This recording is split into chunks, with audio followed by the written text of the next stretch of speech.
dernière partie. Ouais. J'appelle le format mini-formation.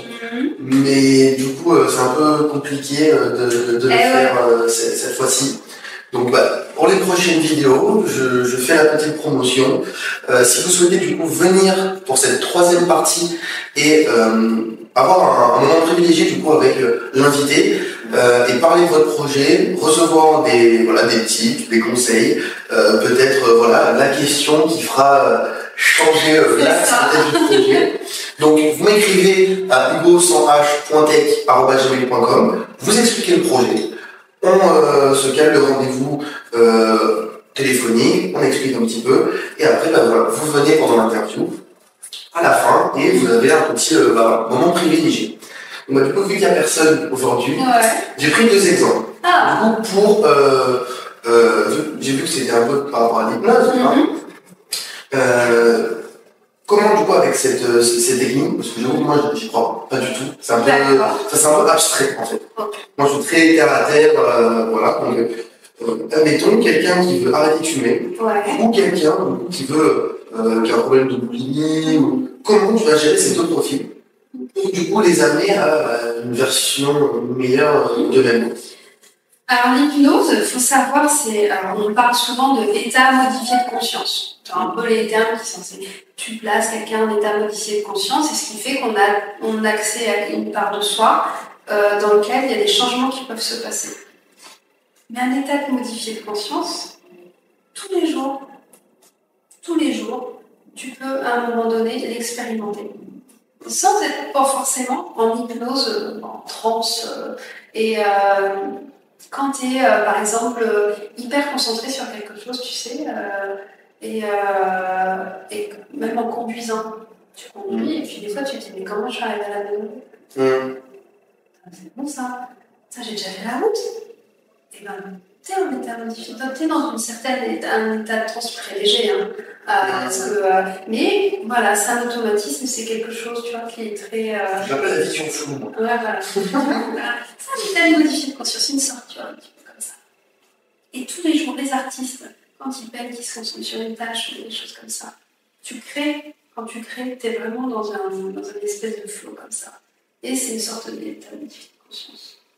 Donc les personnes type quelqu'un qui va arrêter de fumer ou qui a un problème avec une gestion alimentaire difficile, moi je ne le fais jamais en 1 ou 2 séances. C'est-à-dire que je vois beaucoup en 1 ou 2 séances, vous arrêtez de fumer, ouais, ok, elle arrête de fumer la personne. Qu'est-ce qui se passe à la place?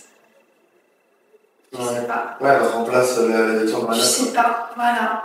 Donc si tu ne comprends pas d'où vient un petit peu quand même les clés de ça, si c'est de l'estime de soi, si c'est du mimétisme social, si c'est basé sur, tu vois, souvent on arrête la cigarette, ça va être c'est ma compagne, quoi. La clope, c'est ma compagne, quand je suis seule, je fume. Parce que là, je me sens seule. Si tu n'apprends pas à aller explorer ça, la personne ne va pas développer les bonnes choses. Si tu retires ça, il va y avoir du fil, en fait. Tu vois. Et c'est la meilleure façon pour que dans 6 mois, 1 an, la personne reprenne ou mette quelque chose à la place, mais quelque chose qui ne soit pas forcément. Donc l'idée, c'est de mettre dans la vie de l'autre quelque chose de plutôt bien. Donc en général, quand on est sur des séances à 3 à 5 séances, où tu as une moitié de la séance qui se fait sur ce qu'on appelle une anamnèse, donc c'est des questions, des échanges, des questions, et après 20-30 minutes d'hypnose. Donc tu peux parler de ce qui s'est... aller travailler sur un point précis de ce qui s'est dit en questionnement. Moi, pourquoi j'y crois à l'hypnose? En fait, moi je l'ai utilisé sur moi pour arrêter de fumer. L'hypnothérapeute qui m'avait fait arrêter de fumer, elle n'a pas fait la bonne chose, c'est-à-dire qu'elle n'a pas remplacé, elle n'a pas mis autre chose à la place. Enfin, on n'a pas trouvé ce qu'il fallait, ce qui me manquait à la base de ce qu'il y avait en trop pour que je me mette à fumer. Et ce qui fait que j'ai arrêté pendant 1 an. Pas de souci, j'ai repris. Okay. Tu vois. Et ça, quand je l'ai compris, je me suis dit, waouh, c'est puissant parce que je me suis dit, attends, je suis sortie de la séance, j'ai mis le paquet, je l'ai laissé, j'ai pu fumer. Tu vois, c'est super.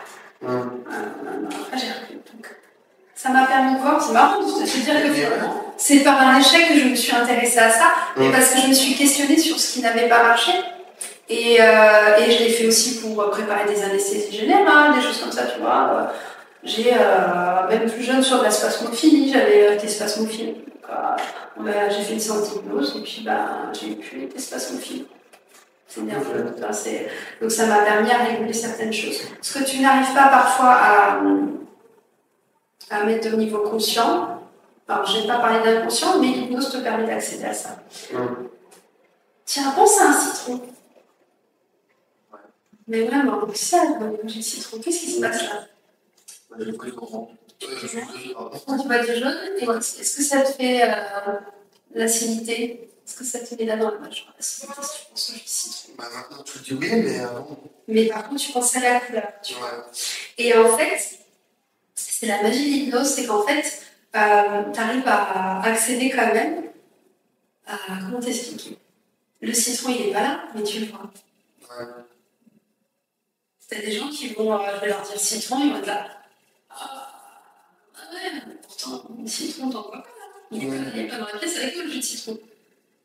Et le cerveau, il est formidable pour ça. C'est pareil. Ouais, parce que, ouais. Tu vois? Il connaît les chemins, du coup, en gros, il le refait. T'as accès à quelque chose, une partie, et c'est franchement, c'est assez puissant. C'est très complémentaire du coaching. Je le fais pas tout le temps, je le propose. Il y a des gens qui viennent me voir vraiment que pour l'hypnose, et t'as des gens qui viennent me voir pour du coaching et l'hypnose. Je mélange un peu les deux. Et c'est ce que l'on appelle du hypno-coaching, et c'est très, ça marche beaucoup. Il y a quelqu'un qui vient que pour le coaching. Est-ce que, sans le savoir, il y a un petit peu d'hypnose qui entre en jeu?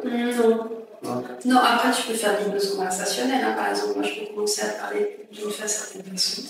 Et puis, de fil en aiguille, tu vas t'apercevoir que ta respiration se calme, que tu vas écouter ma voix de façon différente, que tes yeux aussi peuvent aussi se paraître un peu plus fixes, etc., etc.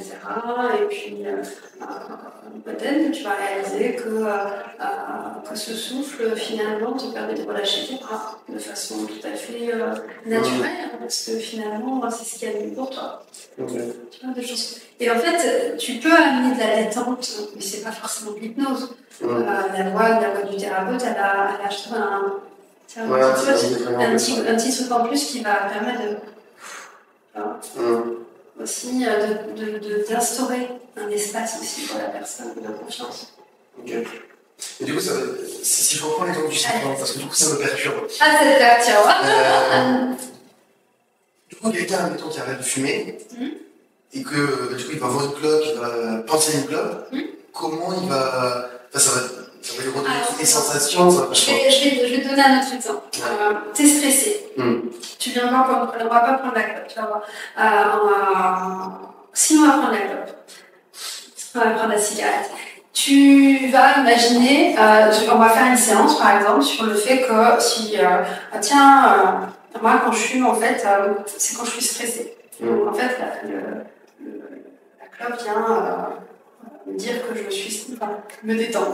Donc tu vas faire une séance où tu vas imaginer, emmener la personne à imaginer, à dialoguer avec son stress et comprendre ce qu'il y a derrière son stress. D'accord?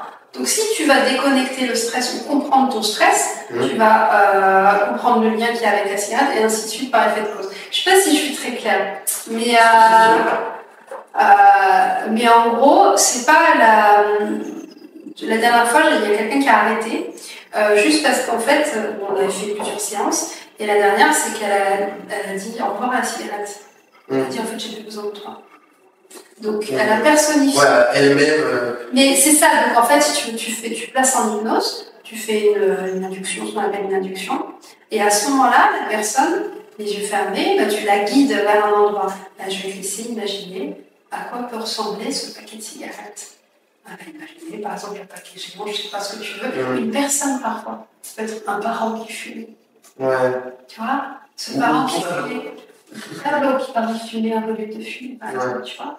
Et elle va. Je lui dis, parle lui, il dit lui, en fait, t'as compris pourquoi tu fumais, maintenant t'as plus besoin. Et donc, elle va commencer à parler avec Et des fois, des émotions qui sortent, et puis bah, elle va parler. Puis bah, quand elle va, tu lui dis au revoir, ils se disent au revoir, tu n'as plus besoin de toi. Donc, trop bien. Et en fait, quand tu reviens, enfin, quand tu reviens à ton état de conscience là, bah, tu as des choses dans le cerveau qui se sont passées. Et le cerveau, il l'a assimilé comme si ça s'est vraiment passé. C'est pour ça l'image du citron, tu vois. C'est que ton citron, il n'est pas là. Pour autant, tu ressens le goût du citron, son odeur et sa couleur. Ouais. Ton cerveau, il est capable de faire ça. Tu vois, une fraise. Je pourrais prendre une fraise. Ouais. Tu vois, tu imagines cette petite fraise là comme ça, l'odeur, le goût. Et en fait, bah, elle est malade la fraise, mais pour autant, ton cerveau, il est capable de. Donc imagine en hypnose, c'est ça la puissance de l'hypnose. C'est super intéressant. Franchement, super, super intéressant. Ouais. Bah écoute, merci beaucoup. Mais je t'en prie, merci à toi. Et merci. Moi, franchement, je trouve ça top. Parce que ton projet, je valide à 2000%. Donc, je suis ravie d'avoir pu participer à ça et porter un petit peu de. Je suis sûr qu'il a. Ouais, il y a un stop. Stop, il a écrit au bordel. Non.